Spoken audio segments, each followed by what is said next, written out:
मोनिका गुप्ता का नमस्कार। आज मैं आपको माता शैलपुत्री की कहानी सुनाती हूँ। माता शैलपुत्री देवी दुर्गा के 9 रूप होते हैं। दुर्गा जी पहले स्वरूप में शैलपुत्री के नाम से जानी जाती हैं। नवरात्रि पूजन के पहले दिन माँ दुर्गा के पहले स्वरूप माता शैलपुत्री का पूजन किया जाता है। पर्वतराज हिमालय के घर पुत्री के रूप में उत्पन्न होने के कारण इनका नाम पड़ा शैलपुत्री। नंदी नामक वृषभ पर सवार शैलपुत्री के दाहिने हाथ में त्रिशूल और बाएं हाथ में कमल का पुष्प है। इन्हें सभी वन्य जीव जंतुओं की रक्षक माना जाता है। दुर्गम स्थलों पर स्थित बस्तियों में सबसे पहले शैलपुत्री के मंदिर की स्थापना इसलिए की जाती है कि वो स्थान सुरक्षित रह सके। माना जाता है कि अपने पूर्व जन्म में ये प्रजापति दक्ष के घर कन्या के रूप में उत्पन्न हुई थी। तब इनका नाम सती था और इनका विवाह भगवान शंकर जी से हुआ। एक बार प्रजापति दक्ष ने बहुत बड़ा यज्ञ किया जिसमें उन्होंने सारे देवताओं को निमंत्रित किया, किंतु दक्ष जी ने शंकर जी को यज्ञ में निमंत्रित नहीं किया। सती ने जब यह सुना कि उनके पिता एक अत्यंत विशाल यज्ञ का अनुष्ठान कर रहे हैं तो वह वहां जाने के लिए व्याकुल हो उठी। उन्होंने यह इच्छा अपनी शंकर जी को बताई।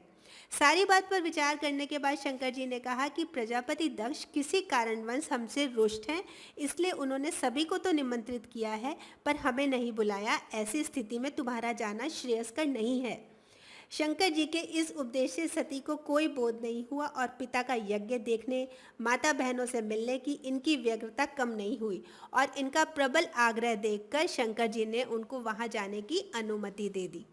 सती ने पिता के घर पहुंचकर देखा कि कोई उनसे आदर और प्रेम से बात नहीं कर रहा। सारे लोग मुंह फेर कर खड़े हुए हैं। केवल सती की माता ने ही स्नेह से उनको गले लगाया। बहनों की बातों में व्यंग और उपहास के भाव भरे हुए थे।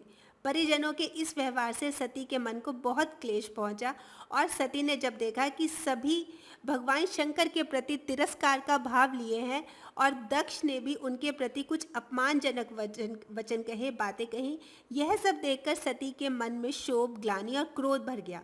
उन्होंने सोचा शंकर भगवान जी की बात ना मानकर और यहाँ आकर उन्होंने बहुत बड़ी गलती की है और अपने पति शंकर जी का अपमान ना सह सकी और उन्होंने उसी समय वहाँ की अग्नि से अपने आप को भस्म कर लिया।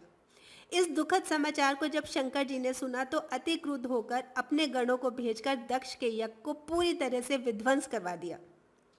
वहीं सती अगले जन्म में शैलराज हिमालय की पुत्री के रूप में जन्म लिया। वो इस बार शैलपुत्री के नाम से विख्यात हुई। पार्वती, हेमवती भी उन्हीं के नाम हैं। शैलपुत्री देवी का विवाह भी शंकर जी से ही हुआ। पूर्व जन्म की भांति इस बार भी वो शिव जी की अर्धांगिनी बनी। नव दुर्गाओं में प्रथम शैलपुत्री का महत्व और शक्तियाँ अनंत हैं। नमस्कार।